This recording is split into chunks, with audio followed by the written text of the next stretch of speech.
All right, if that's all for Thomas, next we have Greg Sjaardema, enhancing the performance and scalability of third-party libraries in the Sandia IO software stack. Greg, if you're ready. Okay, do you see my screen? Yep, we do. Okay, my name is Greg Sjaardema. I'm from the Sandia National Labs. I've been working on I/O for several years. Let me see if they'll advance. Over those years, we've seen the computer capacity greatly increase. We've gone from Cray systems, which at the time were very big, up into like exabyte and going up to exaflop type machines. So large capacity, but those models just haven't gotten bigger with more finite elements in them. They've also become more complex where people are trying to put many more details into these models. And so in addition to lots more bigger data sets, we also have lots of smaller data sets in addition. So fillets and all sorts of details are getting put into these models. And as I've said, the machine capacity or sizes of the machines has greatly increased. From it used to be a large model was running on 8 processors, 20 or 30 years ago. Today we run up on 500,000 MPI ranks at a time, and so you've got to be very much worried about scalability. And all of these are at one time. You just all 3 axes are increasing, and models are using all of those. The basic file format we use is called Exodus for finite element output. It was developed many years ago in 1992. It's based on NetCDF. Almost all of the Sandia finite element codes use this format. It stores nodal data, element blocks, node set, side sets, and originally you could put transient data just on the nodes and the elements. So, and then we have a suite of codes that process the Exodus files. This is called Cgns, and it's available on GitHub. And from the beginning on, we've always stressed backward compatibility. We can still read Exodus files that were created in 1992, and a person can still pull up an old model and look at that model. We have evolved this over time. Original Exodus was limited to about 34 million nodes and elements. That lasted for about 12 years until we hit those limits. And then I worked with the NetCDF developers, and we came up with the CDF2 format, which got us up to 500 million node elements, and that lasted until around 2008, and we needed something that would get us past that point. At that point, NetCDF4, we worked with the NetCDF developers and HDF5, and so all worked together, and we came up with this NetCDF4, which is HDF5 based. It got us up to 2.1 billion finite element nodes and elements, which was, we thought that was going to last again for a long time, but it didn't. And so we had to the main change at that point was internal to Exodus, and the codes that used Exodus was to be able to enable 64-bit integers. And at that point, we can store multi-billion node element models. We were able to convert back and forth between 32-bit and 64-bit on the fly. So we think we're in pretty good shape now with the capacity of the Exodus files. The capability has also evolved over time.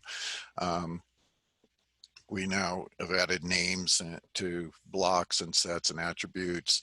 We can now put transient variables on, in addition to just the node blocks and element blocks. We can put it on side sets and lots of other models, just so you have a great flexibility in what you can put your data sets on.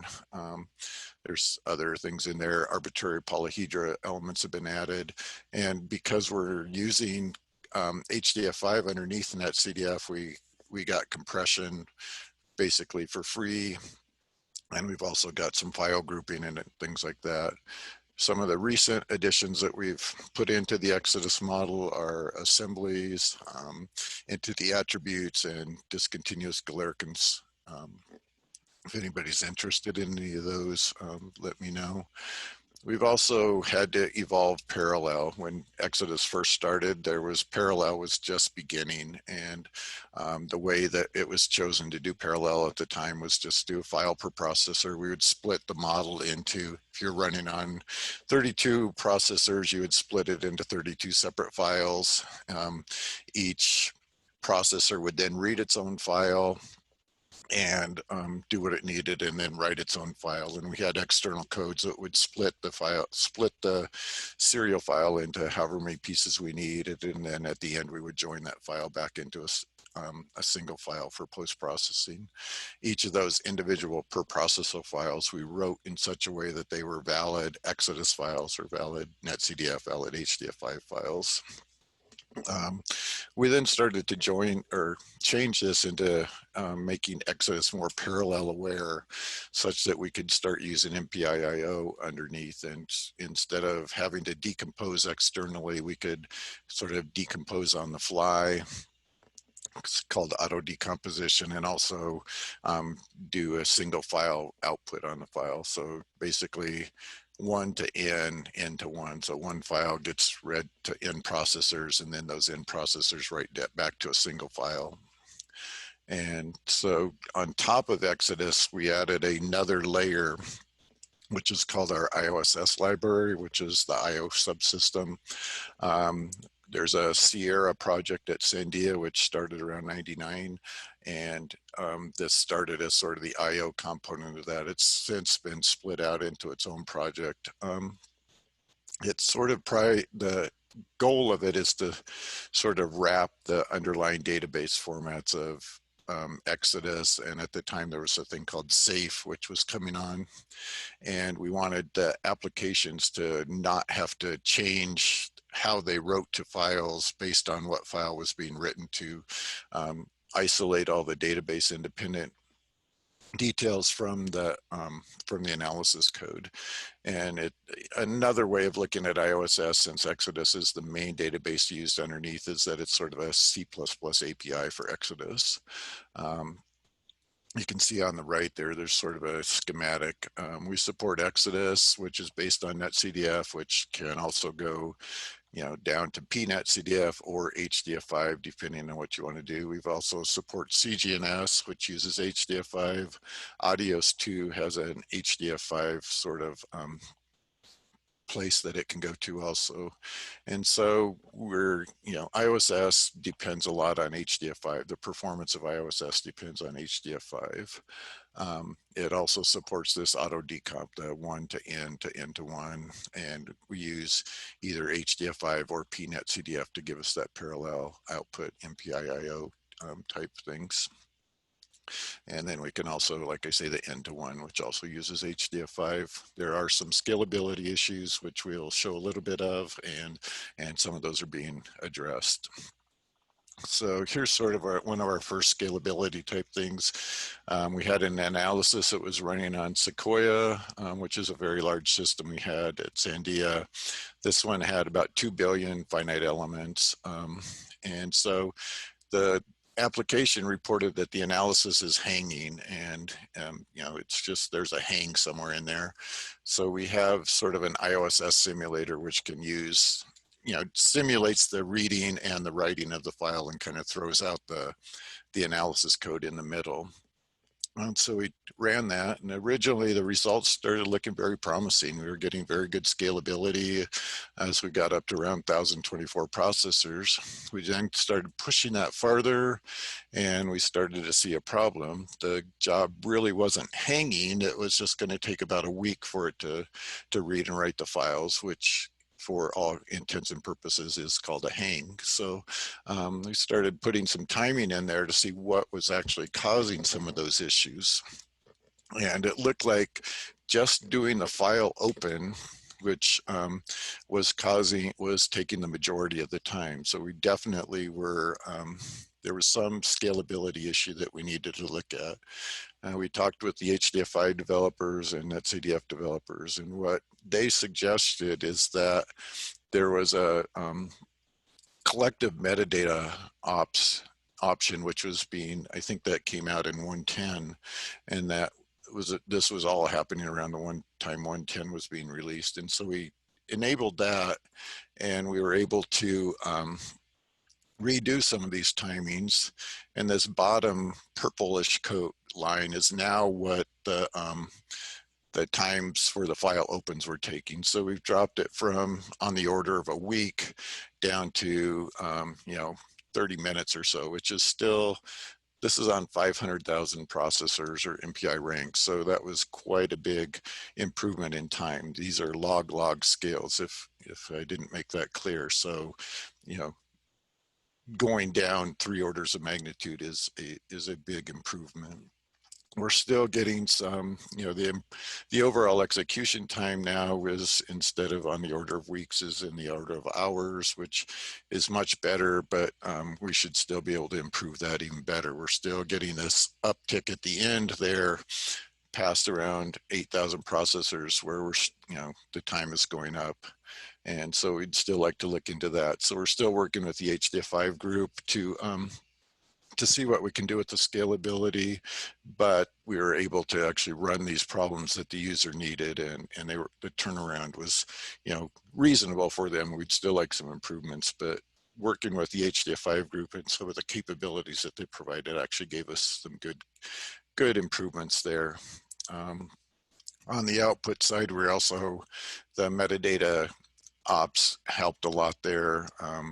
We didn't, so there's still some Darshan profiling that we're trying to do in there, MPI profiling, looking at recorder recently to see if that can give us some ideas of what's going on. But again, we've dropped some things from, they were taking around 1,000 seconds, and we've got it working with the HDF5 group, we've been able to drop from like 1,000 down to 10 seconds.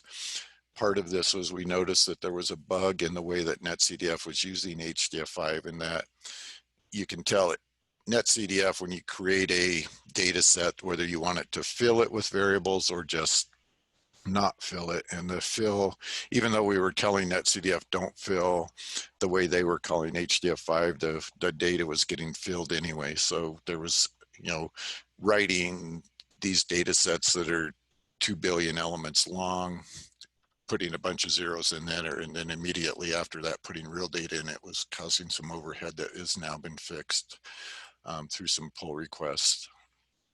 So we also looked at the scalability of Cgns. We had this relatively small file. We could read it in on a single processor in about a second, read and write it in about a second. And so we started looking at the parallel performance of that, and it sucked basically. So, even for low numbers of MPI ranks around 32, it was almost 80, 90 times slower than reading it on a single processor. And if you took that out to around 30,000 processors, it was taking on the order of 8 hours or so just to read and write these files. And this is a structured mesh. It should just, with not much bulk data in there. So we took a look at profiling this of where's things going on in there. And through doing what I tried to do is internally in the IOSS library is I did some broadcasts as opposed to having every rank read the file. I read the metadata on a single file, broadcast it to all the other processors, and so we got some very improved performance on that. And so then we talked to the Cgns developers and HDF5 developers saying, we shouldn't have to do this up at our level. Is there a way we can push this level down into either Cgns takes care of it or HDF5 takes care of it? And after some brainstorm, we decided to use the compact data sets.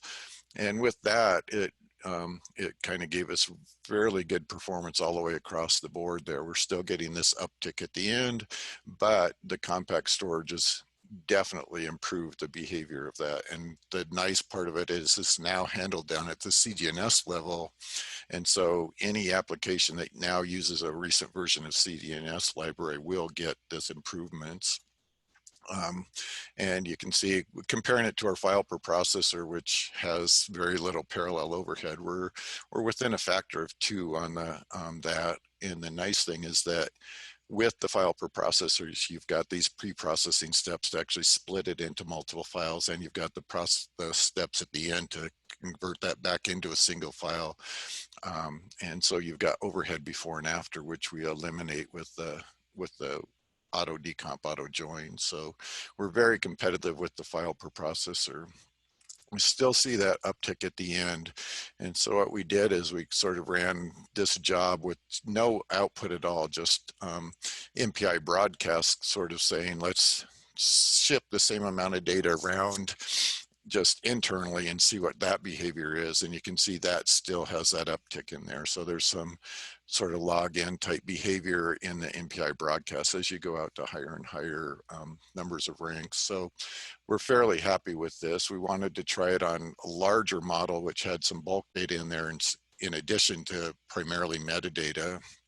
This file, takes on the order of maybe 18 seconds to read on a single processor. We got that same terrible behavior with the baseline Cgns library where it wasn't, definitely not what we wanted to see. And so with the compact storage, it's actually very good. We're reading it faster than a serial processor out to 2000 ranks. And even after that, we're still competitive. It's still got the uptick at the end. What we then did is we're going to a Lustre file system. So let's look at what we can tune on the Lustre. Before, when we had tried striping, nothing really happened because we had so much overhead in other places that the benefits from the striping were getting lost. Now we can actually see that turning on the striping actually gives us a fairly good performance boost. And so we're faster than serial, even out to 16,000 ranks about. So that's a fairly good performance improvement over the baseline Cgns. Again, we're still a little bit slower than the file preprocessor, but things are looking fairly good here. So we've improved things 2 to 3 orders of magnitude, which is always nice to do. I wouldn't say that you could always write very bad code if you wanted to improve it. I don't think the Cgns library was bad. We were just kind of using it incorrectly, and we found ways to use it once you get out to these large rank counts. We can also basically sort of how we've been able to do this over these multiple use cases is kind of using representative models. The simulator gave us the ability to just isolate the input and the output, the IO portions, as opposed to having to put the finite element and finite volume codes in the middle. Make sure you test what you're doing, instrument. It's easy to guess wrong on where the performance problem is, but if you can actually locate it with a profile or something like that, it's very nice to do. We also, after we looked at this compact with the Cgns, we decided to say, does this actually work with Exodus also? This is sort of our baseline. Again, we've got this big uptick at the end where sort of as the number of ranks go up, our time goes up, which is not what we want. So we put in a compact storage. That again helped with the Exodus. It wasn't as dramatic with the Cgns. We put in a pull request with the NetCDF developers and worked with them. They've actually added this compact storage capability to the current NetCDF library, and it's available in, I think, the last couple releases of NetCDF have had this capability in it. File preprocessor is still faster, but we're getting much closer to it, and we eliminate some of the pre and post processing steps. So yeah, this is 4.74 and later NetCDF versions have this compact storage capability in it. And basically we were able to use an existing NetCDF API function with a new flag to give us this capability. This is not even a parallel. This is just a single code. Someone looked at creating lots and lots of zones, and this is the metadata creation of that, and they saw there was some n-squared behavior.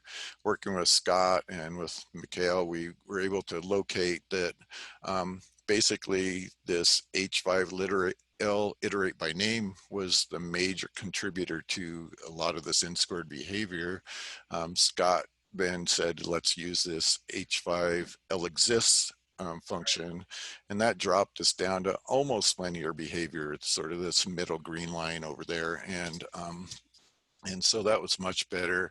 We've still got a string comp in there that is hurting us out at the high zone counts, and we think there's a way that we can remove that with maybe doing some hashing or something like that. But again, HDF5, by using it correctly and talking with the H5 developers, we were able to get rid of some n-squared behavior and drop it down to near linear. As I said, we've, the scalability, complexity, and capacity are very important to us at Sandia and other places in our HPC applications, as these systems are going up to, hundreds and hundreds of thousands of MPI ranks. It becomes very, scalability can really bite you. It's very important to measure this performance over the entire range. Get out to the high rank counts if you can, because that's a lot of times where the scalability issues become very obvious. And make sure that you're actually can measure or time where the issue is.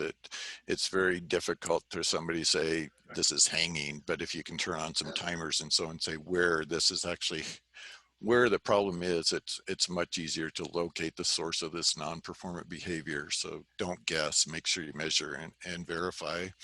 HDF5 library and the developers actually helped us to make sure that our IO libraries remain performant. They've given us help in the capacity, gotten us past this 32-bit limit to make models over the 2.1 billion limit, or 2.1 billion nodes and elements, and given us some compression capability that we didn't have to develop on our own. There's the complexity. HDF5's infrastructure gives us lots of ability to do things that would be much more difficult on the other side. And the scalability, the collective metadata, giving us 2 to 3 orders of magnitude improvement in speed is very good. The compact storage also giving us another couple orders of magnitude. The other things that you've heard a little bit of is sort of the burst buffer or non-volatile memory node local storage of some of these supercomputers that HDF5 has given us some capabilities in that area. The GPU Direct that someone talked about the first day, the threading capabilities, all of those under the development will definitely benefit the analysts at the labs and other areas. So we've also, the labs has a contract that we're giving, we're providing some money to HDF5 or the THD group to improve some of the library. And one of these is testing the library at scale on some of our systems such that they can, figure out where these scalability problems are before it gets released out into the wild and people start using it. Let's find the problems up front and fix them at that point. And I'd like to thank especially Scott Brettenfeld and Elena for the THD support for a lot of this work. And I think that's all I've got. So.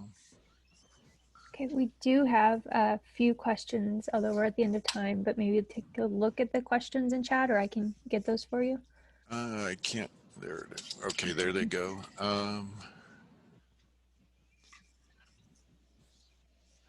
The compression settings are on a per database file. So, and for all Exodus, most of our new apps use IOSS. The old apps are still using Exodus, so we haven't rewritten those. There is a sort of an Exodus or a IO sustainability project at Sandia where we want to modernize all of our codes such that we can rewrite them such that they can take account of parallel. A lot of the early codes were serial and they just doesn't work with, over 2 billion nodes and elements. They'll kind of work, but you'll sit around for a long time.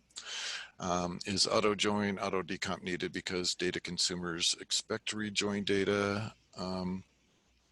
It's primarily needed. I don't know if it's actually needed, but when we start getting into we have issues too where as the topology changes, so if a model says this is going to crack here, we'll be creating new surfaces in a model, and typically the way we do it at that point is we create a new Exodus database at that point, or a lot of people want to create a new Exodus database for each time dump.